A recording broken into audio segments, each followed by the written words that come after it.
ഈശോയിൽ പ്രിയമുള്ളവരെ, ദൈവം എന്തുമാത്രം മനുഷ്യൻ്റെ ജീവിതാവസ്ഥയിലെ വേദനയിൽ പങ്കുപറ്റുന്ന ഒരു അലിവുള്ള കനിവുള്ള ദൈവമാണ്.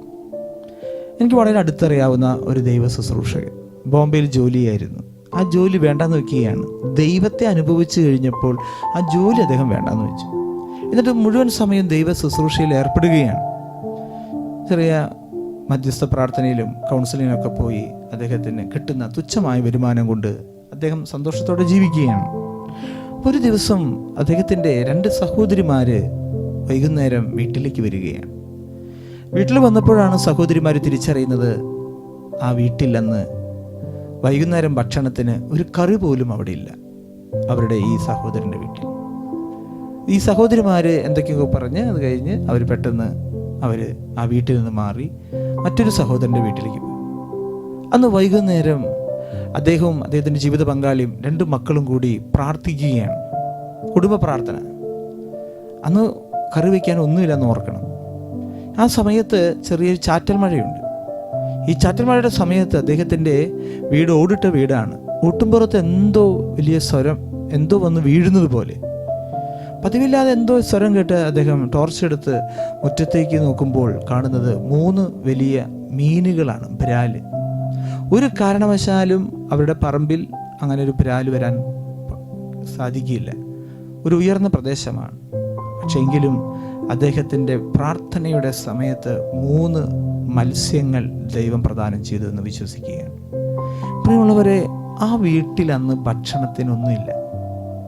വെറുതെ ഭക്ഷണം വെച്ചിട്ടുള്ളൂ. ഒരു സാധാരണ ഒരു മനുഷ്യൻ്റെ ദൈവാനുഭവമാണ്. ദൈവത്തിന് വിശ്വാസം അർപ്പിച്ച് ജീവിക്കുമ്പോൾ അവനെ തീറ്റിപ്പോറ്റുവാനുള്ള കടമ നമ്മുടെ തമ്പുരാനുണ്ട്. ദൈവത്തിന് വേണ്ടി ജോലി വേണ്ടാന്ന് വെച്ച് സുവിശേഷം പ്രസംഗിക്കാൻ ഇറങ്ങി പുറപ്പെട്ടവൻ്റെ അടുപ്പിൽ തീ കത്തിക്കാൻ കഴിവുള്ള തമ്പുരാനാണ്. കാരണം തീയാൽ മറുപടി പറയുന്നൊരു ദൈവമാണ്, തീയാൽ ഉത്തരം പറയുന്നൊരു ദൈവമാണ്.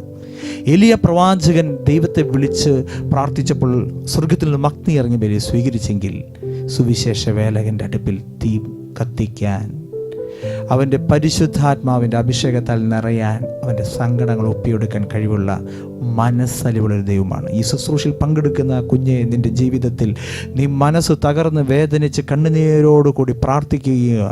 വിശ്വാസത്തോടെ നിൻ്റെ ജീവിതത്തിൽ കർത്താവ് കടന്നു വരും. വിശ്വാസത്തിൻ്റെ വാതിലിൻ്റെ തുറക്കാനുള്ള കൃപ ദൈവം നിനക്ക് നൽകട്ടെ. നിൻ്റെ വീടിൻ്റെ വിശ്വാസത്തിൻ്റെ, ഹൃദയത്തിൻ്റെ വിശ്വാസമാകുന്ന വാതിൽ തുറക്കേണ്ടത് ഉള്ളിൽ നിന്നാണ്. ഹൃദയത്തിൻ്റെ വാതിൽ ഞാൻ മുട്ടിവിളിക്കുന്നു. ആരെങ്കിലും എൻ്റെ സ്വരം കേട്ട് വാതിൽ തുറന്നാൽ ഞാൻ അകത്ത് വന്ന് അവനുമായി ഭക്ഷണത്തിനിരിക്കും. അതെ, നിൻ്റെ സങ്കടങ്ങളുടെ വീട്ടിൽ, ദുഃഖത്തിൻ്റെ ഈ അവസ്ഥയിൽ കർത്താവ് കടന്നു വരുന്നു. നമുക്ക് കാത്തിരിക്കാം. കർത്താവായ ഈശോയെ, ഒരുപാട് സങ്കടവും വേദനയോടെ കടന്നു പോകുന്ന മക്കളുണ്ട്. ഞങ്ങളുടെ സങ്കടങ്ങളും വേദനകളെല്ലാം നീ അറിയുന്നവനാണ് എന്ന് തിരിച്ചറിയുകയാണ്. ഞങ്ങളുടെ കണ്ണുനീരെല്ലാം ഒപ്പുന്നവനാണ്. ഞങ്ങളുടെ മെഴികളിൽ നിന്ന് കണ്ണുനീർ തുടച്ചു മാറ്റുന്നവനാണ്. ഞങ്ങളുടെ ഹൃദയത്തിൻ്റെ ഒരിടിപ്പ് നിനക്കറിയാവുന്നതാണ്. ഞങ്ങളുടെ ചിന്തകൾ അറിയാവുന്നതാണ്. ഈശോയെ, ഞങ്ങൾ വിശ്വസിക്കുന്നു. ഞങ്ങളുടെ ജീവിതത്തിൽ അങ്ങ് ഇടപെടണമേ എന്ന് ഞങ്ങൾ താഴ്മയോടെ പ്രാർത്ഥിക്കുന്നു. എന്നെ നന്നായി ഉയർത്തും എൻ്റെ പ്രാണനായകൻ ഈശോ.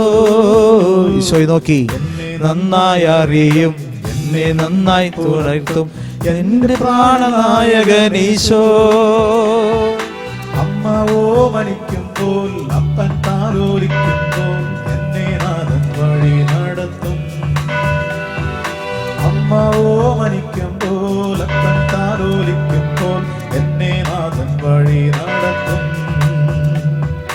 എന്നെ നന്നായി അറിയും, എന്നെ നന്നായി പുലർത്തും എൻ്റെ പ്രാണനായകൻ ഈശോ.